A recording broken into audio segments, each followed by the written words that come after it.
Hello, I'm Sean McMullen. I'm with the department, the Oregon Department of Education. We thought we'd do a few updates today, make some introductions. We're going to focus a bit on E-rate and the state match for E-rate. So I've got our new CIO, Peter Tamayo. See if I can, I think I have a, yes. From Willamette ESD, our E-rate coordinator, Jamie Campos, Michael Elliott from the department. We'll talk about the state match. And I'll do a little bit of updating, and then Carla Wade, who everyone should know, will follow up. So this isn't going to be a lot of interaction, but feel free to ask questions whenever you want. I think it's good to kind of hear what everyone's thinking so that we can maybe respond. And any input that you provide is very helpful to us. So I'll turn it over to Peter, who's fairly new. Good afternoon. I'm Peter Tamayo. I'm the new CIO with the Oregon Department of Education. I've been there for 4 weeks. I've lived in Oregon for just about 5 weeks, so I'm relatively new to Oregon. So I haven't met a lot of people. I met some people in the room, but just a quick background. I had done 34 years in the state of Washington, multiple jobs, state child welfare, administrative systems like state payroll, state retirement systems. Those are some of the statewide systems I managed. But for the time period between 2007, to 2018, November 2018, I worked for the Superintendent of Public Instruction. And there at OSPI, I was the CIO. So for almost 11 years, I was the CIO in the state of Washington, retired in November, and the job, I think, was advertised in December. So I thought it was, open for me because I had done the work. So I have a lot of experience in state education agencies. During my period of time between retiring and taking the job in Oregon, I was a consultant for the chief state school officers for 5 months. Also working for WSIPSI. I think many of you know WSIPSI. They're the Washington Schools Information Processing Cooperative, so I was doing some work for them. And then, again, started in Oregon April 1st. So going through the interview process, one of the main questions are, what do you expect to accomplish in the first 100 days? And so since I got the job, I must have answered it correctly. And so what I said was, do a lot of meet and greets, also known as going on your listening tour. Here, what are the pain points in Oregon? What's going well? What's not going well? What are some opportunities that we could leverage? What are some of the initiatives already going on? And hear not just from ODE staff, but hear from the districts, hear from the ESDs, and that's kind of why I wanted to come here. What a great way to meet a lot of people from Oregon. So, the other one was clarify expectations. Because I've been a manager in the state of Washington for 18 years, I've developed a one-pager general expectations, and I've refined it, for those past 18 years. And it talks about teamwork and customer service and organizational awareness and decision-making and strategic, all those things. And so I shared it with Sean and his counterparts on infrastructure and applications development. And so we have now a baseline of general expectations. Again, kind of similar to meet and greets, build relationships with all the various stakeholders. I'm sure, like Oregon, there's an alphabet soup of organizations ranging from school boards, superintendents, principals, all sorts of educators, all sorts of associations. So start to build those relationships as well. So kind of working from Oregon Department of Education, continue to work out and build those relationships. As the leader, CIO, set the tone in the unit. There are about 40 45 staff in Oregon at the IT shop. About the same in Washington. And then start building a plan. So at the end of 100 days, have a plan going forward. And include all the main components of a plan. How are you going to address human resources, personnel, budget, and what initiatives you want to launch? I've seen some really nice examples of roadmaps, and so I'll probably be doing something very similar. I've been working with Sean on trying to flesh that out. So that's kind of the 100-day plans. I'm 30 days into it, so 60 more days to go.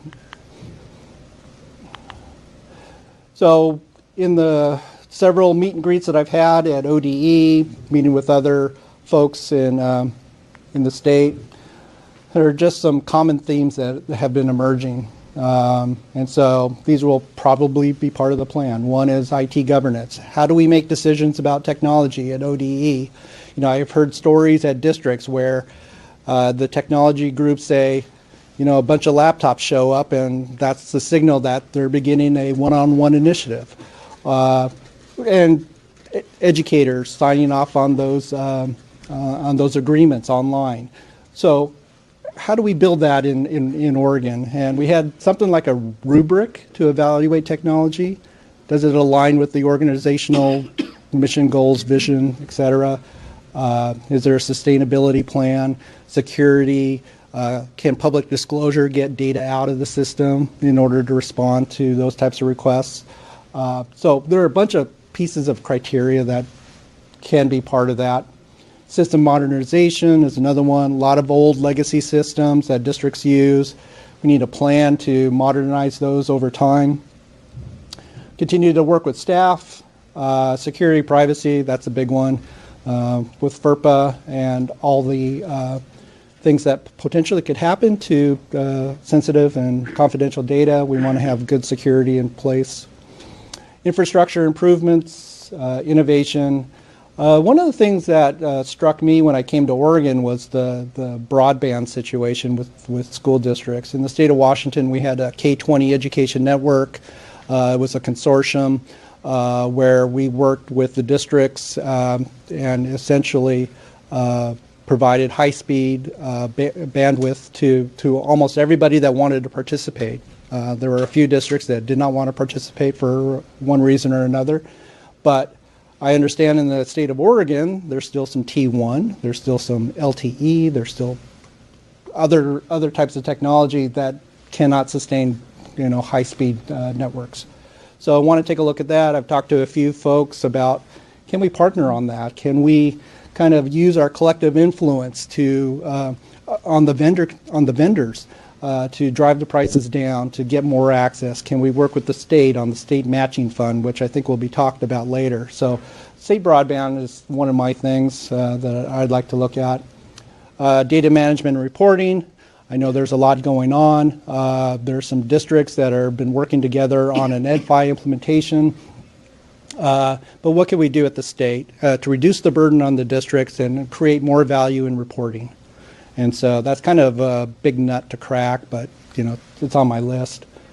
Office automation, coming from a state agency, there's a lot of paperwork that goes around. We love to shuffle our paper, but if you bought a house recently, bought a car recently, it's all electronic. DocuSign, e-sign, whatever vendor you use, there are a lot of opportunities to use or improve office automation in state government. And then a cloud strategy. We have servers in Salem, we have servers in Clackamas, we have some things in the cloud, but no real strategy. And so one of the things I'd like to do is come up with a cloud strategy. Again, what do we put in the state data center? What do we put in the cloud? I don't know yet, but I think we should have a plan around that. So,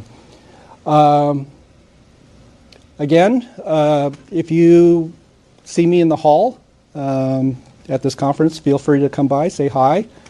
Let's talk about what's going on in your district. I'm really interested. I know what's going on in the state of Washington for the most part, but we're very new to Oregon. So look forward to working with you in the future and see if we could collaborate on some of these issues. Thank you.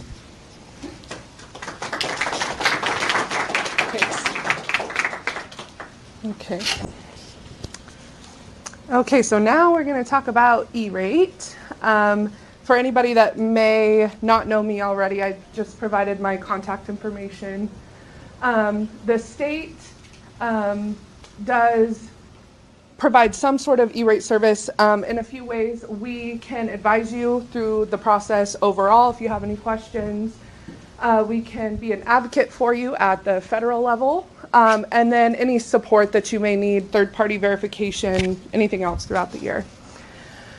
We have a weekly newsletter that goes out, and we do that through a listserv, and we have an update on that towards the end of the presentation. But that's something that we want to make sure that we're utilizing going forward for the weekly newsletter updates, as well as anything that comes up midweek that's not on that newsletter, special deadlines. We make sure we include a special thing for that. We did send out the state match applications, which is a new process we sent out on the listserv, so that's a good place to get information from us. We can also provide local trainings if requested. If anybody needs that, we can do remote trainings for maybe beginner applicants that, you know, you've had some turnover in your district and you'd like to have somebody just kind of get an overview from somebody. We're happy to do that as well.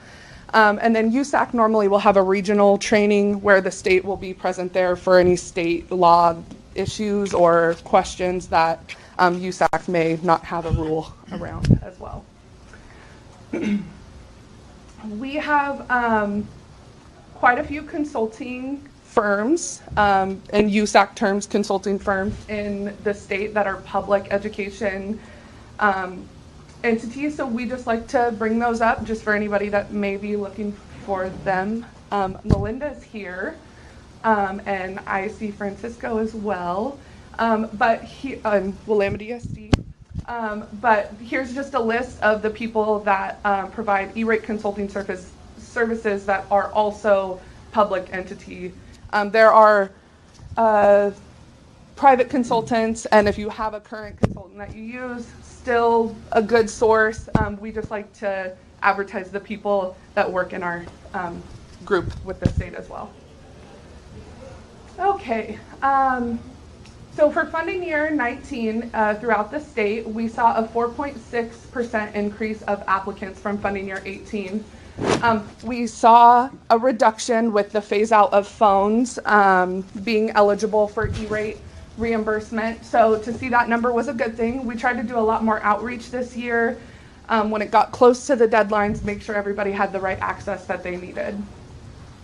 The total requested amount, because E-rate is schools and libraries, I did take out the libraries just to see what all of the schools throughout the state did, and close to 44 million in requests. That is up 14 million from last year, and we did have a lot more state match applicants this year, which we're really excited about with our state match program. Almost 4 times more applicants than the last couple of years that we've done state match. Just a little bit of history. Funding year 2016 was the pilot program for our state match program, and we had 4 applicants that serviced 5 schools, and those were the first locations. In funding year 17, because we were still trying to figure out what that process was going to look like, we were still trying to get some type of legislation around it. There were no applicants in 2017 for state match. Once we did get House Bill 2043 sent through, 4023, sorry, I think I said that wrong. Once that went through in 2018, we then developed rules and how that process was going to work. And so we had 5 more applicants apply in 2018. 2019, we've had almost 20 different districts that are applying in some way. So 3 of these applicants are consortia applications where an ESD has filed on behalf of the other locations. So like this right here would be Harney ESD. They have 4, and then I think 3 at North Central ESD, but those are all just direct to the districts that they're servicing. So with that, I think that leads into Michael to talk a little bit about ODE processes for the state match application. Thank you. Good afternoon. So I feel like one of these things is not like the other because I'm a school facilities program manager. Trying to figure out what I have in common, I realized that there's IT and facilities, so that must be why I'm here. The reality is my program runs a lot of facility grants for districts. We provide matching grants if they pass a bond. We provide technical assistance grants. So we were kind of set up to be able to get and start working on these projects. We'd already developed programs, so it was a natural fit for my program to take this over as far as the state match program goes. I don't do the big E-rate thing. I have a little bitty bit.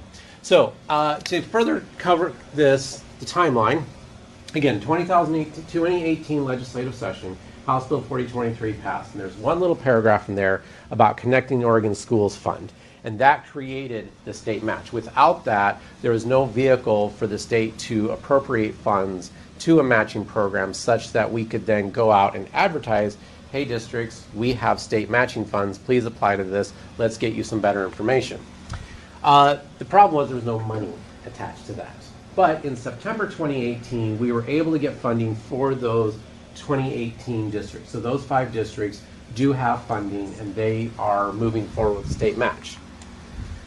There's another problem here though, and I'm going to skip to the head. We still don't have funding. So in the 2019 session, as part of the governor's recommended budget, the Connecting Oregon Schools Fund was not funded. We do have some supporters in the legislature. The legislative session is not over, and so there is a hope that the legislature will provide funding moving forward. If not, we can go to the emergency board or other areas and try and make sure that we get funding. But between 18 and current funding, we had to set up a program. And that meant writing some rules, developing applications, and trying to make sure that we were able to tell districts what would be expected as they applied.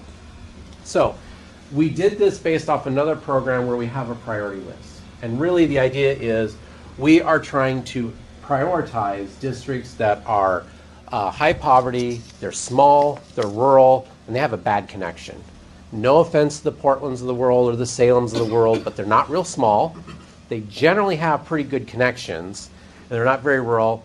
Poverty is an issue across the state. Let's not, stick our heads in the sand about that, but some areas of the state have much higher poverty than others. Why does poverty matter? Because, Salem and Portland and Eugene are more likely to be able to pass a bond because they have a little bit more wealth to give in terms of a higher tax rate, whereas some of the districts with real high poverty, they may not be able to have additional funds to do this construction. And back up, does everybody know what the state match program is? On a scale of 1 to 5, 5 I know it exactly, I'm bored, 1 I have no idea what you're talking about. Okay, so let me back up because I see a lot of 1s and a lot of 3s. So I'm going to probably jump off the deep end here and assume I know what I'm talking about, and you can correct me if I'm wrong. But there's 2 categories of E-rate. There's the regular E-rate where you get your discount rate, and it's a subsidy to get internet service. It's where you connect with your Comcast, your Wave, somebody else. There's also special construction E-rate, and that is to get infrastructure to your districts to build better internet connections. Well, we're worried about the special construction. That's what this program is about. And what is happening is the federal government about 4 years ago, I'm looking at Jamie, she knows this better, set up and said, look, we realize that we're giving 80-90% discount rate. We're going to pay 80 to 90% of the cost. But some of these, especially if you're a rural district in Eastern Oregon, that's still a very expensive project. We're talking miles of laying a fiber optic network, right? This district just may not have enough money. So they're like, okay, tell you what, we'll give you 10% more in federal funds if your state kicks in up to 10%. So if you're at an 80% discount rate and you qualify for the state match program, you're going to get 80% as your discount rate, 10% additional from the feds, and 10% from the state. And if my math is correct, that's 100%, which means the districts now are not having to pay very expensive construction to get better internet connections and internet infrastructure to their school facilities. So with that understanding, that's why we're targeting these types of districts. We want to make sure that the districts that really need this are going to be ones that get priority for the funding, because the reality is likely that the funding will never equal the demand and need in the state. So let's make sure those that really need it get it first. And similarly, you know, districts that are larger, more urban, good connection, lower poverty, not no poverty, but lower poverty, are less likely to get the funding because they may not need it as much. So that's what we're doing when we develop this program, we develop the rules, and kind of create a priority list. There's another good reason for this, from my perspective, for the districts: less paperwork. Their applications become much, much smaller. It's not an evaluative process in the sense of, did they get a really great grant writer to write a really nice story about why they need it, versus another district that may not have the funds to pay for a grant writer. So we're really trying to be as objective as possible about this. So here are the elements we use. So the first is free and reduced lunch. That comes from poverty. It's child nutrition. It's also the basis for the discount rates by the federal government. That seems to be a standard data set, so we're starting there.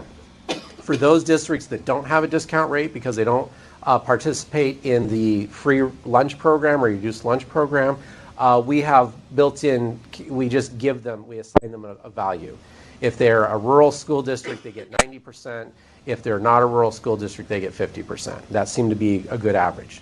Next, number of schools. Again, we're going for smaller school districts. So we take the discount rate and we subtract the number of schools from it. Wait a second, that doesn't make sense. But if you remember, a higher number means higher priority. You know, if we're doing lower number equals higher priority, then, or if we're doing higher and higher and then we add the schools in, then Portland's going to get a really nice priority number because they've got the most schools. So we're going to subtract out the schools. Next, remote small elementary school correction. Your business managers and business people know what this is. It's additional weights for the district. It's a set number by ODE and it's set in statute. So again, a very objective, across the board understanding of what it means to be rural. And that's kind of getting it rural. And then we look at type of connection and connection speed. Are you that DSL or some other type of phone-based or T1 connection? Are you using satellite? Do you have cable or is it unknown? There's different points assigned to each of those. Same thing with connection speed. You know, you may have cable, but it may be like 2 megabytes per second, as opposed to cable where it's, you know, 300 megabytes per second. So you may not get the points for the type of connection, but if your connection speed's still small, you'll get more points. So this was the first year we really used those applications. As Jamie pointed out, there's 20 applications and about 11 actual applicants signed up. Here's what we've got. We've ranked them on the preference points, and as you can see, we do have a couple of ties. We've got tiebreakers, but it seems to generally be working. Who here thinks Lake ESD is representing a major urban center in Oregon? Okay, I don't understand, but yeah. So again, they're going to be high. Ukiah, again, another thriving urban environment, right? You know, I think it's beautiful out there. I've been out there, but it's not exactly, you know, a major population center. And then again, down here, you see some of the bigger ones. Dallas School District is a little bit closer. It's closer to Salem, a little bit bigger. Helix seems to be an outlier, but that is because their free and reduced lunch rate is so tiny. So that's kind of where they're starting off with that. So as you can see, it's sort of working. But I also want you to notice there's some yellow on this, and it's not every other one for ease of reading. What's going on with the yellow? Well, when the legislature passed the law in 4023, the law says the phrase school districts. And that has a very distinct meaning in statute. School districts have an entire chapter of statute defining who they are, responsibilities, authorities, permissions, all of that. School districts doesn't include ESDs, doesn't include consortiums of school districts, doesn't include charter schools, doesn't include consortiums of charter schools and ESDs and school districts. So there's a lot of groups that work with schools that could even be school districts that can't right now apply to the state match because of that language. And yes, I did actually talk to DOJ about this and say, can we do anything about this? They're like, probably not. The good news is we do have supporters in the legislature. We have asked them and we have amendments to a bill that's still moving through the process. So the goal is that we'll be able to open this up moving forward so that everybody who's used to applying for E-rate, doing consortiums, that sort of thing, will still be able to apply completely for the state match. But the reality is right now the law says school districts. So unless we get that changed, then unfortunately everybody in yellow will not qualify currently. The other bad news is, as I kind of gave a spoiler alert ahead, we don't have funding yet. So I can't, I've been asked by a couple of ESDs, when are we going to get our letters saying a commitment? I'm like, not now, because we don't have money. And as a state, we can't tell you, you have money if we don't have money for you. Legislature doesn't like it when we do that. I don't understand why. Yes. How much was requested in agency request budget? I don't honestly remember. I think it's like $2 to $3 million. So I think the next slide. So yeah, Okay. it was right about. We had some rough estimates from Jamie's great work across the state of, hey, who's thinking about going out? So that's about what we requested. I know that the economy is doing well and taxes are up, but there's always more requests than actual dollars. So we're still hoping. Again, we do have some friends in the legislature that get the importance of this.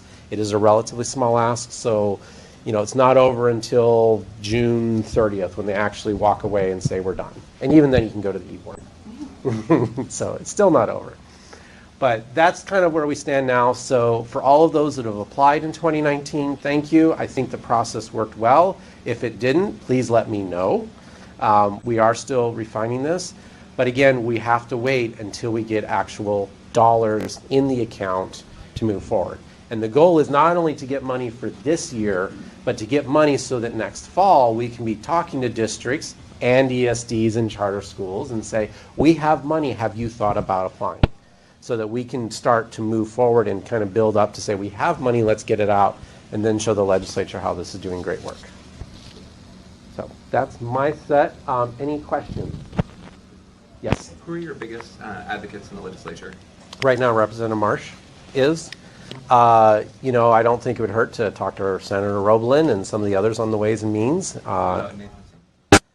I don't know where she is on that. Basically past 4023. Okay, so she would probably. She's been a big part of that. Okay. The Okay. work that we did from the beginnings. Yeah. I've been working with Representative Marsh's office to get the amendments to it brought, and nobody had a problem with the amendments. It's just we got to make sure the bill gets out of Ways and Means and gets moving. So that's our challenge. But I don't think anyone will have a problem with the amendments per se.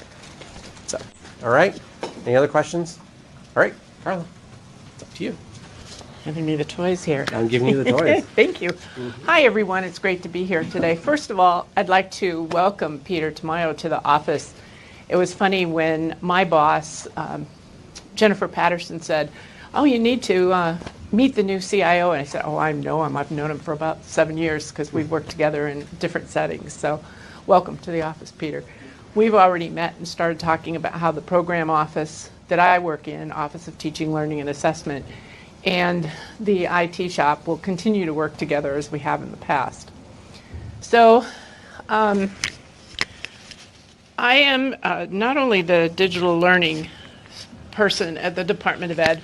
Right now I'm the interim director of data operations and grants management, which means I have chronic absenteeism, trauma-informed practices, Division 22 assurances. So if you haven't uploaded your board minutes, you can get that done. And well, I'm going to talk to you folks about that a little bit later. And then just budgets and operations overall across all of teaching, learning, and assessment. We have over 80 staff in our office and 5 different teams. The federal programs team, the standards and instructional supports team, the school improvement team, secondary and post-secondary instruction, assessment, and then the DOGM team, as we call it, operations and systems. That was supposed to be a 6 to 8 week stint last July 1st. So the digital learning piece has been part of a part of that work as well.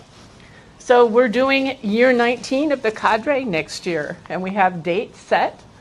We'll be at Clackamas ESD October 1st and 2nd, at Willamette ESD March 11th and 12th, and then at Lane ESD on May 5th.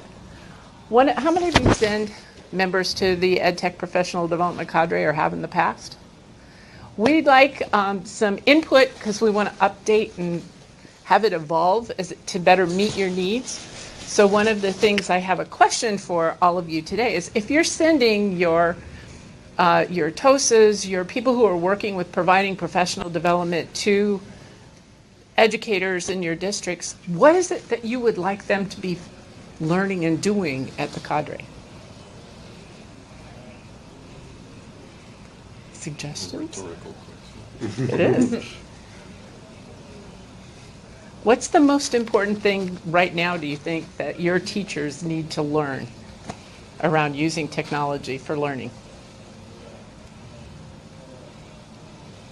So, as an ESD representative and working closely with the districts within our region, I think there's still that divide between how technology actually works and how instruction has to work with technology.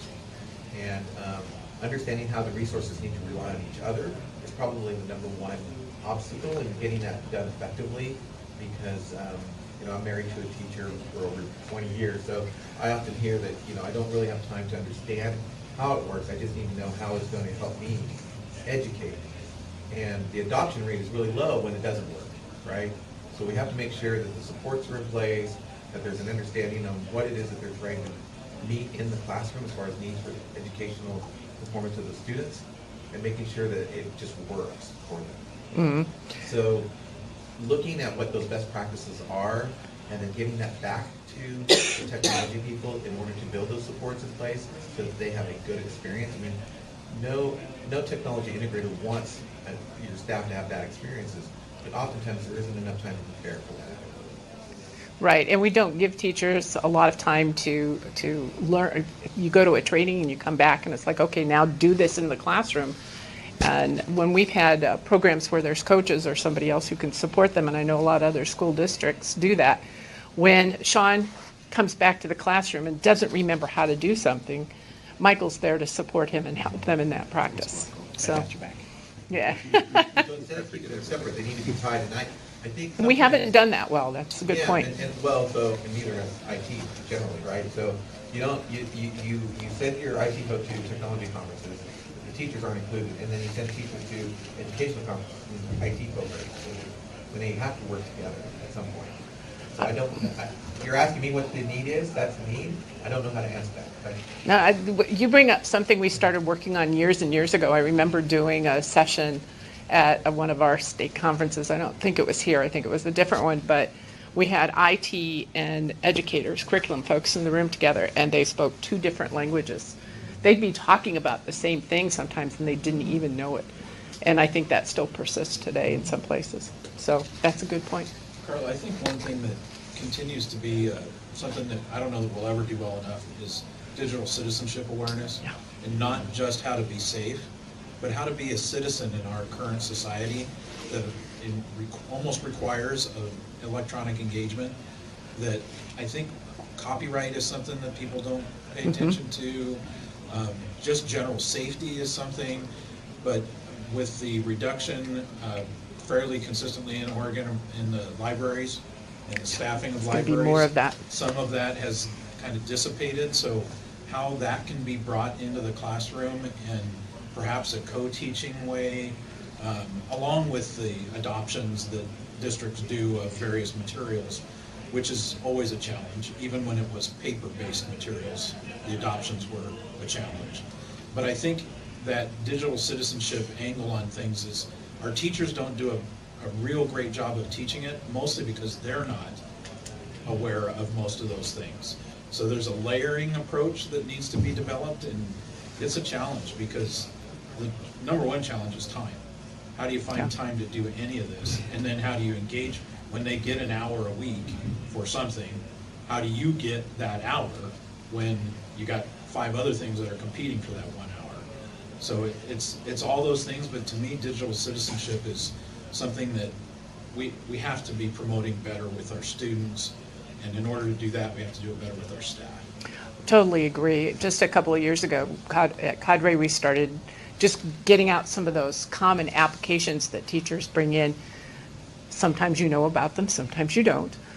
And going through the security policies on them, and there were gasps in the room because the teachers didn't understand the importance of understanding those security policies in those applications.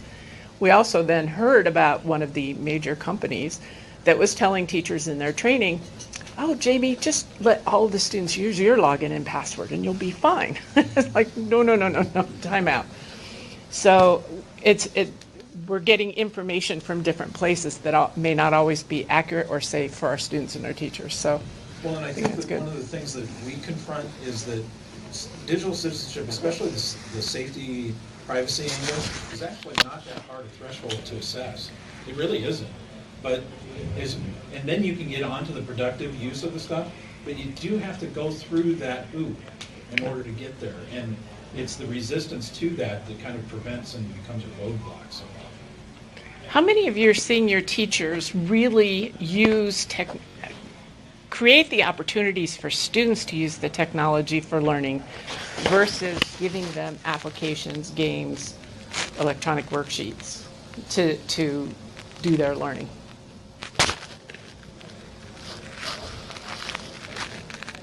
That concerns me that no one's raising their hand. Something else is coming up there.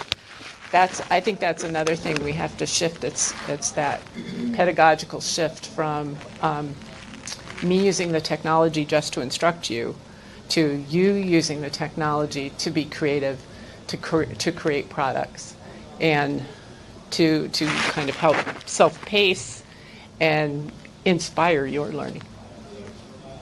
That's it. Oops, go ahead. Okay, well, I was just going to comment that that's a hard one because teachers, in my experience, the best way to get them to adopt technology is to not ask them to do what you just said. Okay. Start using the tool, then you'll develop the craft with the tool. But if you try to develop the craft before you have the expertise with the tool, you're just going to get frustrated. Like So I what think, they shopping without knowing how to cook. yeah, so Yeah. Good point. if you kind of do those simultaneously, but to me, there is a first then second. I think sometimes we try to expect too much right out of the gate and puts too much pressure on the teachers. They can't evolve that quickly. But some of them aren't evolving at all. That's very true. But you have to scale things and have different entry points for different people based on where they are with their learning. Yeah. Well, I'm just going to address your question on need. When I send folks to the cadre, what I'd like is for them to start to develop kind of along the lines where the keynote speaker said this morning about looking at things from a contemporary teaching and learning perspective and sending people down there so that they begin to develop that type of a mindset so we can bring that back with them. Something that's not device or LMS or platform, it's got to be something not specific. It's agnostic to all that stuff, but it's more a mindset of that contemporary use of the technology and bring that type of teaching. Yeah, I think we can strengthen the focus in that area in particular. That'd be good. Hi. I have a little bit of a unique perspective. I started my life as a teacher for 7 years. I have been in the IT department for 4 years, and I would say one of the biggest challenges I experienced as a teacher, and I see my teachers experiencing, is they are offered a little bit of PD on devices, but it's never a whole annual focus because they're always grappling with new learning targets or curriculum or trauma-informed instruction or what have you. And as excited as they are, there's only so much they can do and serve the immediate needs of their students. So I feel like the leadership in a school really has to carve out and dedicate a space of months or a year to really dig into tech PD instead of here's a great app, let's talk about it for 30 minutes, go. Yeah. And by the way, these dates, those are dates that not different, separate activities. This is one where people come multiple times throughout the year because I agree with you completely. One and done doesn't do it at all. Okay. If you have other ideas, please send them to me because it's important that we're staying up to date and pacing and evolving to meet your needs, not just what we think. So another update. House Bill 2022, this one's pretty basic. Oregon Virtual School District has been the most confusing name for a program that specifically in statute is called out as not being a school district. So we wanted to rename it to get rid of some of the confusion. The other reason is because we have some other charter schools in the state that are Oregon Virtual Academy, Oregon Virtual this, Oregon Virtual that, so we wanted to clarify it. In this, we offer over 50 courses now to rural schools. This isn't credit recovery. This is your higher level math classes, your AP courses, things that allow our small and rural schools who might have 2, 3, 4 teachers to add more opportunities in the schedule for their students, to offer more flexibility. Or if they don't have a Spanish teacher who can teach second and third level Spanish, they can get those courses through Oregon Digital Learning. I'm going to have to change my way of thinking here. So a lot of flexibility and additional options at a much reduced cost for those school districts. We would like to expand this more in the future, but we haven't been able to get that policy option package through the legislature yet. Google Master Contract is in the process of being renewed. I went to IT managers last month and asked, do you want to do it on your own or do you want to do a master contract? And the response from IT managers was, we like the collective impact that we can have as a state on a master contract, so we're moving forward as requested with that. Division 22 standard assurance submissions. This is one thing I'm working on right now, but one of the things we find is oftentimes your staff that are given the responsibility for uploading data or uploading files may not be the people who would do the regular data collections in your districts. For example, in this one, we've been using IndyStar for about 5 or 6 years, and there's a form in IndyStar that districts complete. And in addition to that, they have to go to another place in the system, and yes, this is confusing, another place in the system to upload the board minutes where the superintendent shared the status of the Division 22 assurances with the community and with the school board. We've had several districts, some of them are smaller districts, where they didn't do that, or they uploaded a copy of the form instead of the board minutes.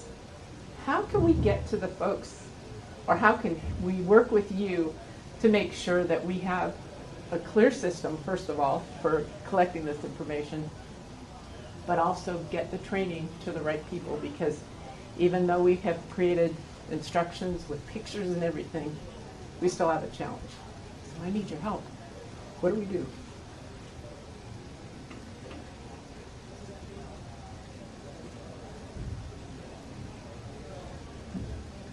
I just invite you to reach out to the ESDs that those districts fall under. If you find that, and we'll collaborate, see if we can help, Carla. Okay, that's a great idea. I like that. They may be so small they're wearing so many hats. So just, if we know that these 4 or 5 belong to under that umbrella, well, sure, we'll help. Well, I think too, maybe as we're starting, we haven't done training around Division 22 standards for a long time. So it might be a good thing that we do that training and work with ESDs in advance on that. One thing that might be helpful there is if you invite anybody you know who is doing it to, when we have trouble with that is when there's a transition in a job and the new person just simply doesn't know. So toward the end of your request of, if you're leaving your job, leave some notes for the new person. I mean, it sounds pretty trite, but it's remarkable how often, I just didn't know that was a part of the job. Nobody ever mentioned it. Well, generally this goes out to superintendents, and we have about a 1/3 turnover in superintendents every year, so it's not surprising that it becomes a challenge. Yeah. If the assistant to the superintendent has been a part of the process all along, we're gold. But when that hasn't happened, okay. I think that's it for me. Questions? Any questions now? Oh, yeah, sure. Who you want them for? Or who you want to ask? This is for you or Mr. Tamayo or not, but there was recently some really frightening news in the AIR about next school year that we're only going to be supporting Chrome OS 76 or higher, and that's going to have a really significant impact on testing, especially in districts where we're trying to get as much life out of our Chromebook devices as possible, and we can't keep up with, every 3 or 4 year replacement cycles. So can you speak to what the status of that is? Is ODE putting any pressure on AIR about that issue? I wasn't aware, or maybe Okay. it's you. Yeah, Dan You? Farley is really the. I've been drinking from a fire hose, as you can imagine. It's like I seem to remember the topic coming up, but it just It was hasn't at the totally. IT managers meeting. Yes. Yeah, actually, Dan Farley is our director of assessment, and he would be the person to contact. But if you could send me an email, I will make sure that we follow up on that question specifically, and we'll get it out to IT managers as well. Speaking of that, could you go back to the list of all the people and their contact I info? uploaded this presentation to the ACPE website, so all that detail is in the PowerPoint presentation. I made sure it was up there, so I knew that there was going to be a lot of information, and so we can do that. It's too far back. Other questions? A blank state. There's just a couple of other updates that I had. right Oops, there. you need this. I need this. Sorry. E-rate is one of my new, for people who know me, I have a new role. I've been like every role at ODE. I think I'm the most senior manager who's been a manager in IT now. So I started out in app dev, moved to the help desk, all of the infrastructure, and now I'm doing enterprise architecture and strategy and policy. So one of the things that's coming up is we have an ODE accessibility program now that we're trying to develop.